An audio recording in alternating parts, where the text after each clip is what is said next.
My name is Jea E, and I am alcoholic. And thank you, Andy, very much for introducing me and Josh and Ross, who I think had a little bit to do with um, this unfortunate night that you guys have to bear witness to and have me here with you guys. It's great to be in Mississippi. Great to be in Mississippi from a house in Sacramento. Is even better. I don't know what the temperature is there in Mississippi, but our weather here is pretty good right now. So um, and I see there's quite a few people here from Sacramento. I want to thank you guys for coming and supporting. It's great to always know that we alcoholics stick together, and I know the first step is we.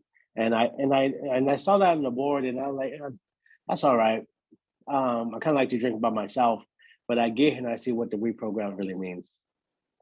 Not only do I get a God from my understanding, but I get a fellowship, and I get other men and women um, that are searching for the same things I am, right?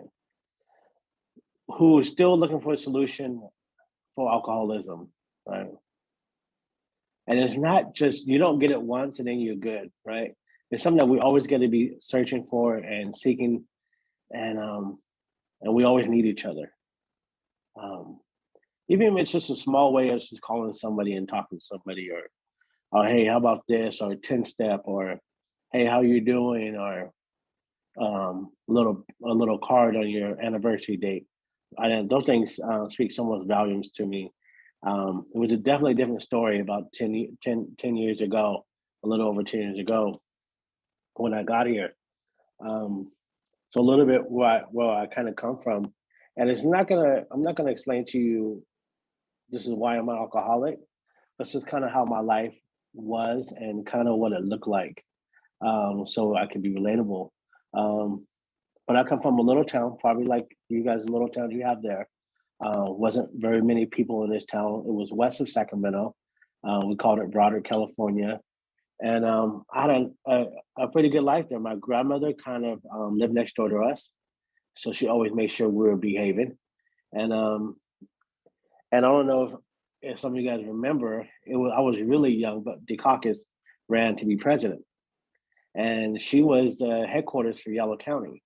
So we had this house decked out, American flags, and he came by for like not even 5 minutes, took a picture, shook a hand or two, kissed a baby, one of those deals, right? And then left.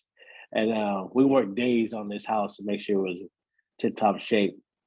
And so my grandmother was really involved in the community. She was Native American. She did a lot of ceramics and a lot of outreach stuff. So I had good examples of what to do and how to treat people, but that just wasn't came out when I would start to drink. I started drinking at an early age, probably about 13, 14 years old.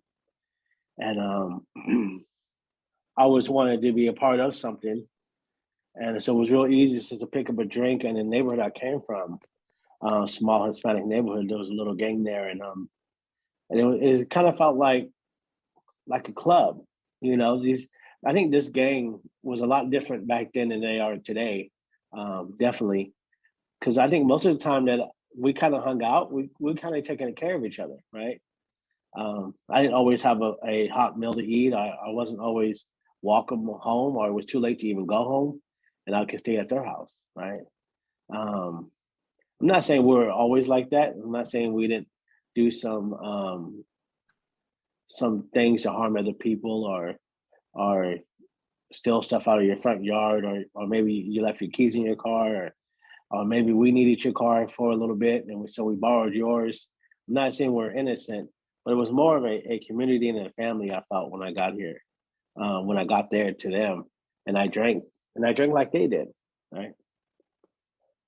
So,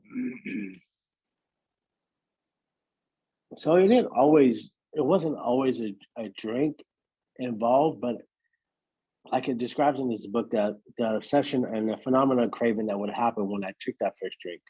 And I was at Kaiser for a little bit, and I learned it only took less than a half of ounce of alcohol to start that craving.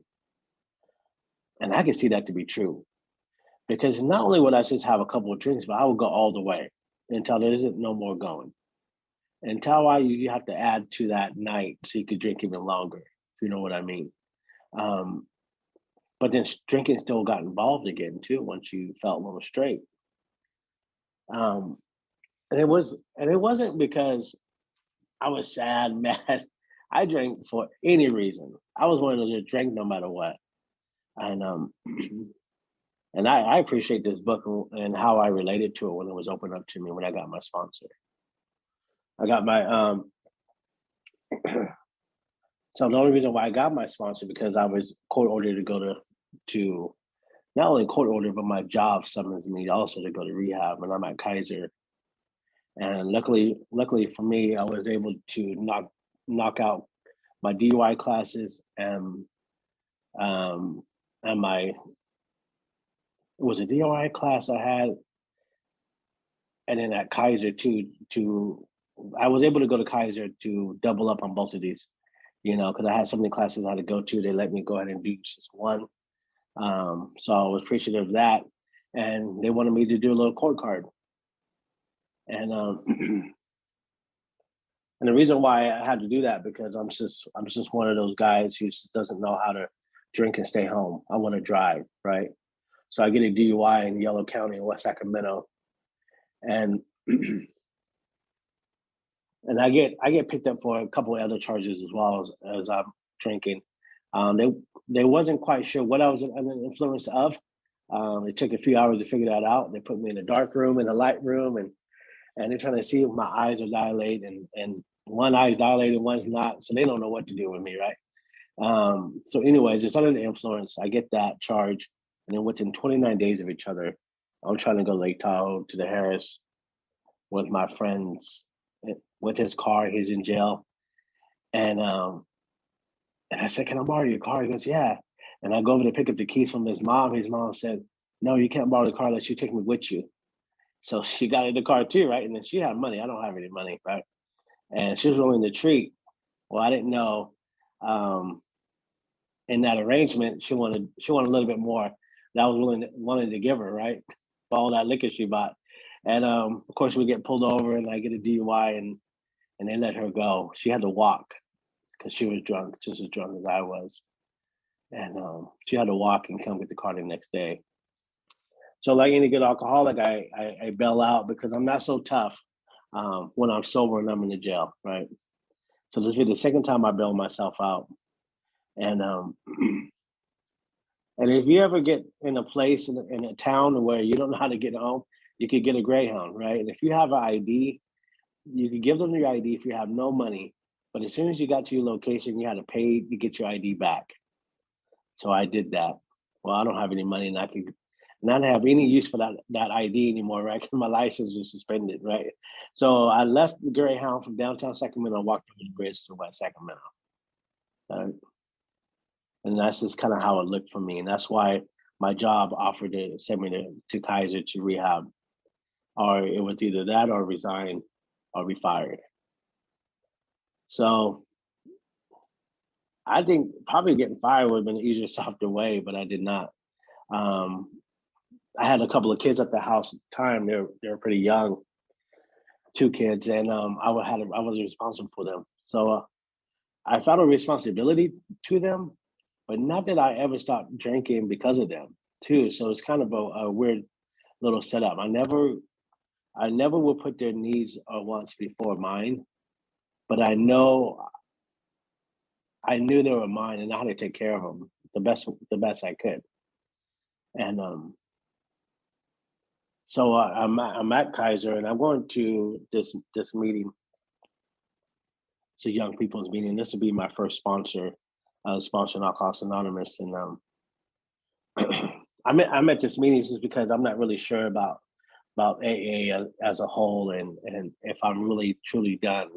I don't think I was done because alcohol didn't really stop working for me. I just couldn't do it the way I wanted to without getting in trouble. Um, and then at that point, it looked really bad for me. It's just nobody was around. I was by myself. These two kids being evicted. All these different circumstances are happening, and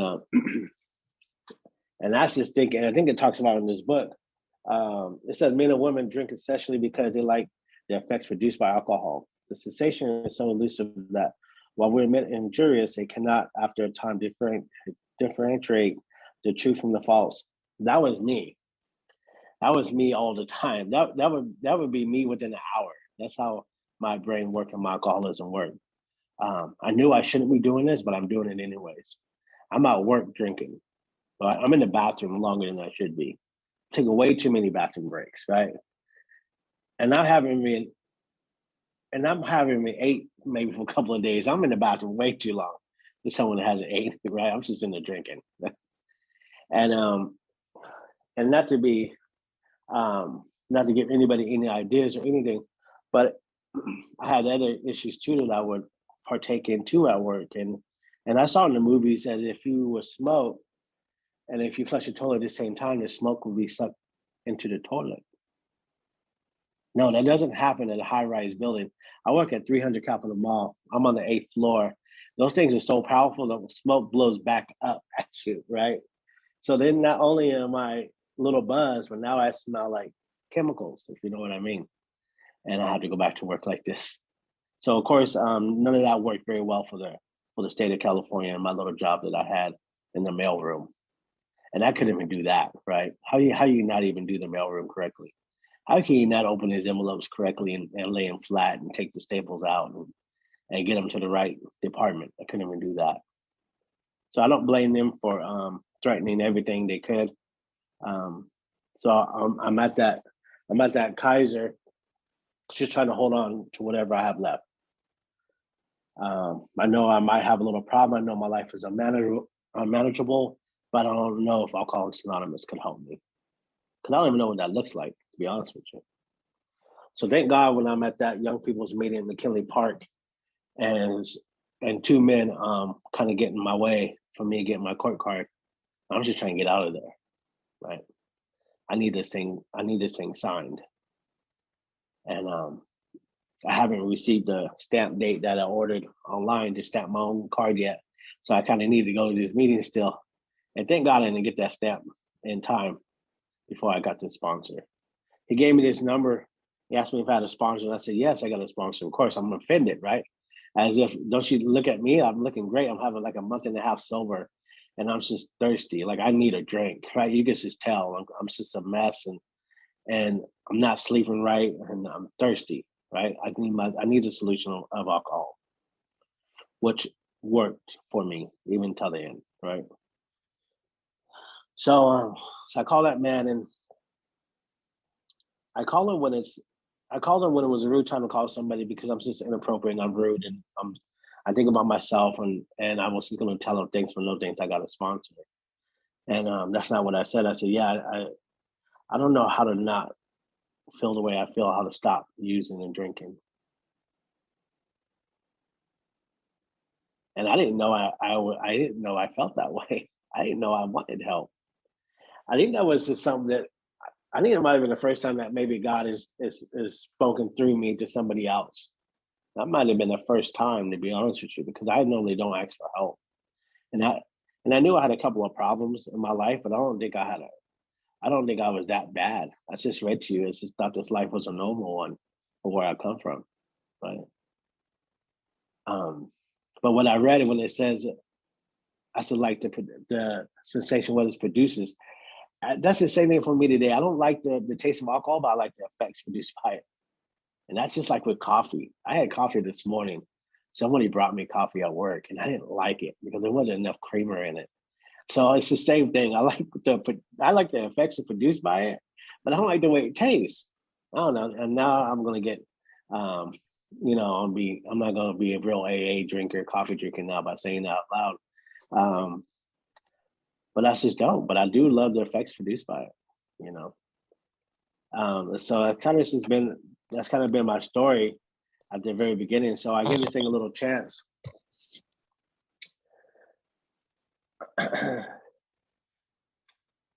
So I went to that man's house, and it wasn't somebody who had. I know they talk about find somebody who has what you want.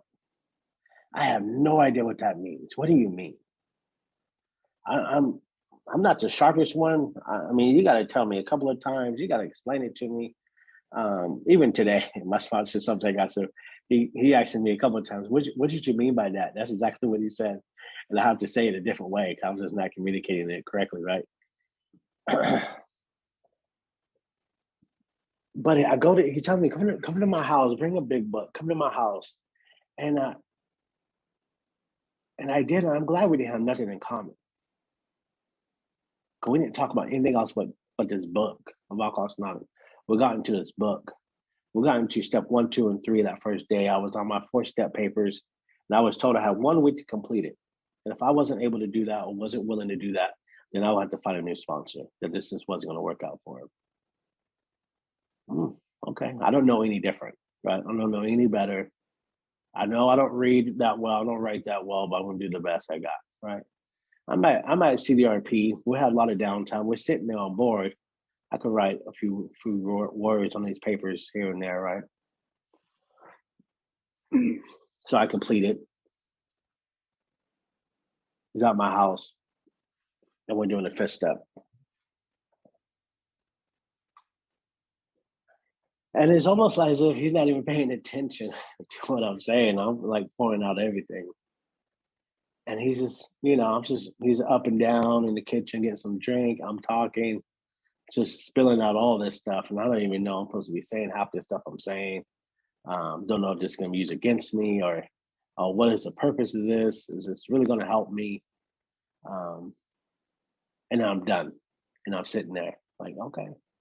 So he asks, so what is that one thing that you did not put on there that you would like to share? And I said, I don't have anything I want to share. So then he worded it different again, right? He said, how free do you want to be? So, okay. I went and got myself something to drink, went to the bathroom, think about it a little bit, try to pause. Maybe he'll leave while I was in the bathroom. I always hide out in the bathroom, no matter, anytime I'm trying to get away from somebody, right? I'm in the bathroom. Of course, he's still there when I come out. So I lay that one thing down, maybe that 1.5 thing down. He said, good. He gave me a hug. And he told me he loved me. He left. Now, the steps, I don't remember clearly anything after that. They went kind of quickly. I remember the 9-step promises they talked about, and I thought that was great for you. I thought they look good if they work for you, but I didn't think they would work for somebody like me and where I come from, just being honest. And then they just kind of worked. And I just really think it was just, I think it was just me giving a chance to allow God come into my life and allow some of the things happen if I was doing what I was asked to do in this book. There's a lot of suggestions in this book, and there's some musts in this book too. And I wouldn't shy away from service or from putting my hand out to help another alcoholic. And my home group was a Friday night family group, and they were big on sponsorship there.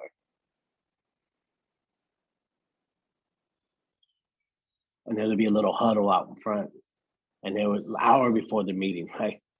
Meeting even started yet. They already had a meeting, all right? And then we have a good 1.5-hour meeting, and there's another meeting after that meeting, another hour of huddle time. They're smoking cigarettes, probably too many cigarettes, and they might be lying to each other how many sponsors they got. Or it's just great stories, right? And I'm listening, but not listening, and I'm like, okay, I'm so new. And they talk about these spiritual experiences all the time and where God came into their life when they're being a maximum service to him. I said, okay. So anytime I'm asked to do something or anytime I can be of service to one of God's kids, I do it. And it came to a time where I almost thought this program wasn't going to kind of fail me. And what it was, that first sponsor went out. Not only did he go out once, went out twice and went out 3 times. At that point, his sponsor um, kind of said, You're no longer able to sponsor men at this point. You're not able to stay sober." So there was probably about a good 10 or 11 of us at the time with this man. And so the grand sponsor at the time um, said, either you guys can find new sponsors or you can come with me. And I know this guy. I know I seen him around. I heard him talk, and I'm kind of scared about talking to him. I'm really, he's pretty intense. He's really, he likes to talk a lot, and he's excited, maybe more than maybe more I wanted, right? And so there was 2 of us, me and Kevin. And Kevin, mind you, Kevin's the guy who walked up to me in that meeting and asked me if I had a sponsor at the time. Him and my first sponsor did. So me and Kevin went with the grand sponsor. He's here tonight, Victor Silva. So nothing got to change as far as taking the steps. I've already taken the steps. I already started working with men at Salvation Army in Sacramento. I had about a year and a half of sobriety at this time. And I'm going to Salvation Army working with these men because they have to have a sponsor in order to complete the program. So lucky for me, right? This was one thing. I know some of you guys don't know about Sacramento, but there's a Latin bail bonds a block away from Salvation Army. And I had to walk by a Latin bail bonds to get to Salvation Army. And I said that walk. I'm a good alcoholic, no license, no car. Barely have a bike, right? But I'm walking over there after work. And then, you know what? I'm walking by a Latin bail bonds, and I told you guys I bailed myself out at the beginning here. So I had a little state job, and my government name is Steven Escobar. And the guy that they picked up for those DUIs was Jea Escobar. So it was like his little brother. So they would call Steven Escobar at the job looking for Jea Escobar in a payment. I don't know how many times. I haven't seen him, but if I see him, I'll let him know you're looking for him, right? They didn't like that. So this went on for a while. And it got so bad. Here I am sponsoring this men at Salvation Army, telling them how to make amends and how free do you want to be. And here I got this amends that I'm not willing to make because it's financial. And I don't have very much money. And I'm so selfish, self-centered. So what did a good alcoholic do? I started to walk around a lot of bail bonds to avoid even looking at them, to get to my sponsees to tell them what great this program is and the rewards we get if we do his work. And I wasn't doing all of his work. I was almost a fraud, right? Thank God the sponsor that I ended up getting, Victor, we get in his truck, me and Kevin. The first thing he asks, where are you at in your amends? As if he knows already. He said knows, like he knows we're alcoholics and we're not making them all. We're gonna do just enough to get by. Just enough to feel good enough to, for this day, right? So like any good sponsor, he offered to go with me, but I took the suggestion and said, no, thank you. I'll just go on my own on one of my days that I go to Salvation Army and I'll go in there. Now, when I made that payment arrangement, it took me a few years to make those amends. And when they found out I was the same person, they were not happy about that. But they were happy about a payment arrangement on those 2 accounts. Right. So not only did I get this, I think not too many months after that, I was able to drive down that street. Now, if I knew God was gonna give me a car, I would have started making other amends a long time ago, right? I was tired of walking by then, right? And next thing you know, I'm picking up the sponsors and taking them to home group, way out men's. And then the next thing you know, I'm getting an upgrade, getting a bigger car to put more guys in it. And nobody needs to put gas money in it. I got it. I'm still making these financial amends, right? God has always provided for what I needed. Just enough. Even today, I don't. I know this background might look a little fancy. This is like this is a really good friend of mine's house. I come and he got good lighting. I have roses sitting in front of me. His wife, Him and his wife, they have a beautiful home, and he helped me get dressed. It's Alcoholics Anonymous, and he's in the next room working, and he's listening, and he's probably giggling about me over here talking.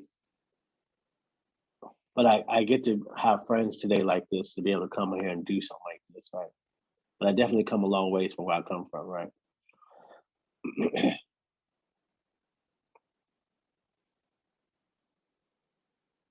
And they talk about in this book, it said the intensive work of alcoholics ensures immunity from the possible first slip. I've been here a little bit. I'm afraid that that might be true. So I never not have a sponsee. I'm almost never not in service Alcoholics Anonymous. And it's not because this book says that, but I have examples of that kind of stuff.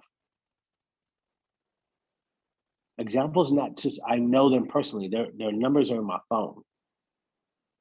I watch. One of my big meetings was at State Line Retreat, and Larry Thomas spoke there. New in sobriety, kind of on the fence still. But they gave us and they gave everybody in that room a little buffalo nickel, and there could have been a nickel that they use in the Mayflower Hotel. Who knows, right?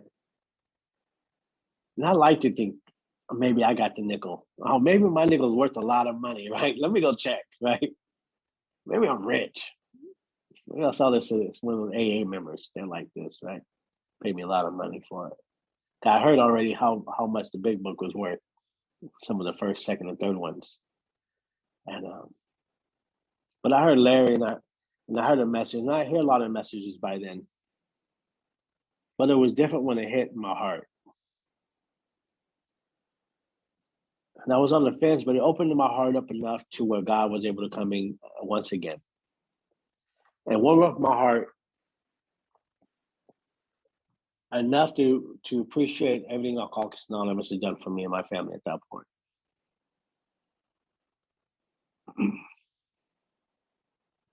So I don't know when everything was lifted. I don't know when the psychic change happened. I think it kind of went over time, but it did. Because my sobriety date is January 2nd, 2012. I wasn't planning on sticking around here that long. I didn't think any of this stuff would be able to happen to somebody like me. I didn't think I would be able to be happy, joyous, and free to talk about in this book. I was so long unhappy. I was so long trapped because I made alcohol my master. And it just took over my life. Now I'm not a daily drinker, but there was times where I was cut down and I would start drinking, and then after a year or two, it's just full blown again. I lose everything. Everything. House, car, everything. I've done this about 3 times. Nowhere to live 3 times. Since my very first drink. I'm getting older now. I'm 44 years old. I'm getting a little tired. I don't know how many times I can bounce back. But thank God I don't have the urge or the need to want to drink today. I don't have to drink no matter what. And I see these guys before me, years and years of sobriety, still service at their home group. Sponsees, too many to count. Phone rings nonstop. You see them at a home group, and they love their home group. Hopefully you love your home group.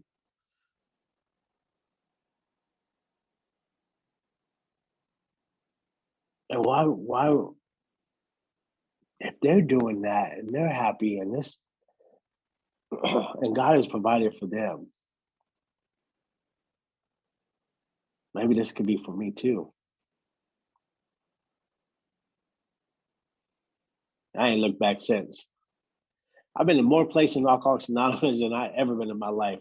First time I've been on the plane was in Alcoholics Anonymous, and we're flying out. I've been my grand sponsor is lives in Conway, Arkansas, and we went there for his birthday, and we surprised him. I don't know how this works out. I don't know who coordinates all this, um, but at his airport in his town, we're meeting. I'm there with my sponsor Victor, and we're meeting Larry Thomas, and we're meeting Frank's sponsor Tom Hinkins at the airport. We're coming down the escalators at the same time, and at the bottom of the escalator is Maggie, which is Frank's wife, and they're standing there, and it's his birthday. And what he wants to do, he wants to go to the hot springs. He don't know why he's at the airport, right? He don't know who he's picking up, why he's picking them up, but he wants to go to the hot springs. Not quite sure what they do there, but that's where he wanted to go for his birthday. And here we are coming down this escalator. Now I don't know if you guys know Frank, but Frank is a kind of a big guy, and Frank has seen some things, you know. And I never seen him.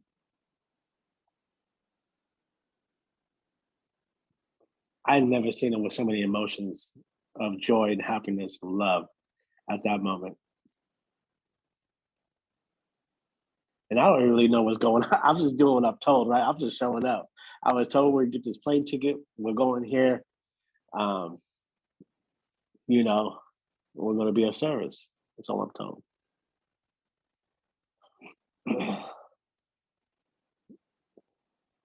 To be able to sit in the back patio with some of those men and ask them about their experience with God or with some things I'll never forget. And it's always been something like that.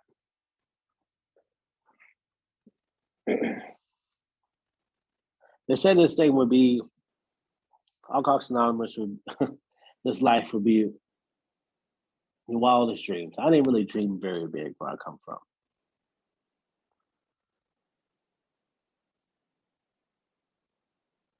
But I've never been so happy, joyous, and free. It's almost it's almost embarrassing sometimes. I, I don't need for nothing, right? I got a humble little apartment. I got a 2018 Volkswagen. I don't wear a bunch of jewelry. And you know what? I think everything's month to month. I have a Metro PCS phone. Like I'm real like generic, if you will, right? And I just think that might be a little bit of character defects. Like I just don't want to commit to anything, right? I don't know how long I got here. If I take a drink today, I might have a good 30 days to live in that house, have that car for 30 days, and have my phone on for 30 more days, right? So I'm still like a month to month guy. I'm no commitment guy at all. I'm still single. And I think I'm just afraid to commit to anything like that. I don't have a plan. I don't have a cable plan. I got I got Hulu, Netflix. That's month to month. Everything's month to month in my life. Maybe I need to talk about that with my sponsor. Um, I'm just living life. I love life. I'm not tied down to any of those things. Um, I was just at a meeting yesterday at a young people's meeting with my sponsee and my grand sponsee. Now, I don't know about you guys, but I think that's a pretty neat deal to sit in the front row with these two men.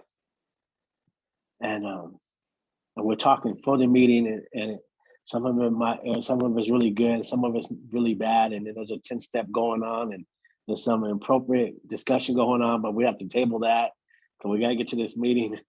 And then it continues after the meeting. We all give each other a hug and we tell each other we love you. Now, I don't remember getting any of those kind of talks or those kind of hugs or ever being told I was loved when I was drinking or I was out there in that neighborhood with those guys.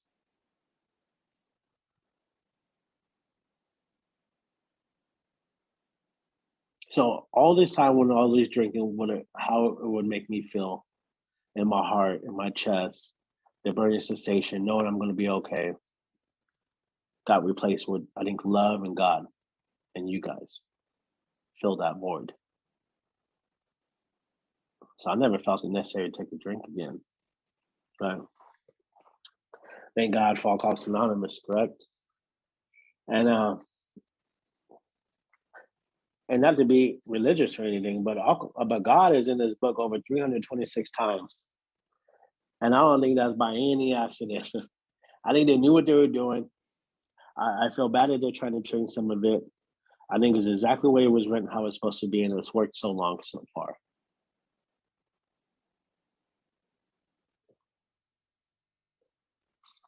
Who were we to start playing God now and try to change this book? It's been done for this, and it's worked for so many alcoholics. Now, yeah, you're definitely going to need a sponsor and have somebody explain some of these words to you. You might need a little dictionary that they have for these words. That's fine. I would hate to read this by myself and try to sponsor myself. That wouldn't be any fun at all. How many what scores mean, or how many scores is? Everybody has a different number for that, right? And that's fine, right? 20s, 30s, increments. Everyone has a different number. I get different numbers all the time. Maybe if you really know, you can put it in the chat and I'll have a new number. But those things are just neat for me, right? Scores. Like I needed somebody to tell me what the number that was, what that meant. Because somebody told them. None of this stuff is new or original. All this stuff has been passed down generations, right? But I think all starts from God. Because it says that we'll be given this power back here in Alcoholics Anonymous after it was stripped away through these steps. And I didn't like that very much at all. But it was needed for me to be humbled enough and broken down enough to think I knew what was best for me, and I knew what the life was about. I definitely had my perception of that was off. So you get stripped down by these steps, and then you get this power to carry a message of Alcoholics Anonymous. Power to help God's kids. Now, I don't know about you, but I'm self-centered. I like the power. I like to see the light in these guys' eyes light up with a little bit of hope when they find out somebody like me can have 10 years of sobriety. Well, anything that alter my thinking on or anything in my body. That is that is not that is not something that happens where I come from. And I'm the youngest, and I got some siblings, and none of them were sober.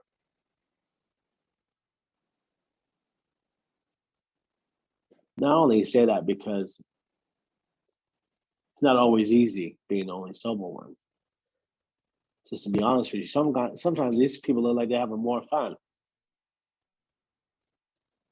But I knew the fun ends for me.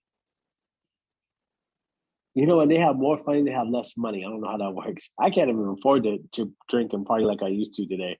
And I got a good job, right? Do I envy them?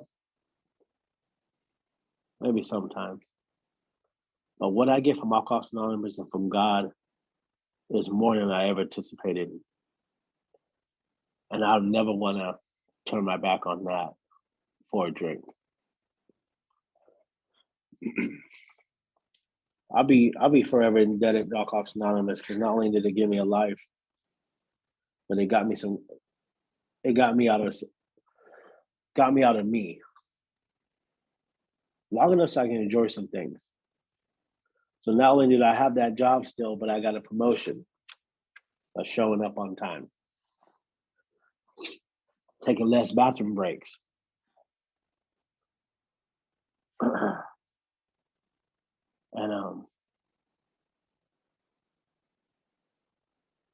it saw fit that my kids had children, right? I'm a grandpa today. I had 6 grandkids.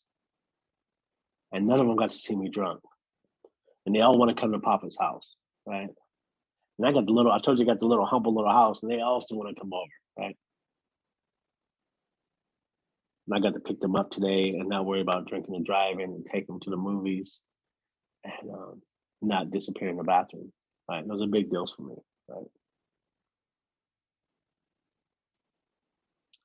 So I think my timer is almost up.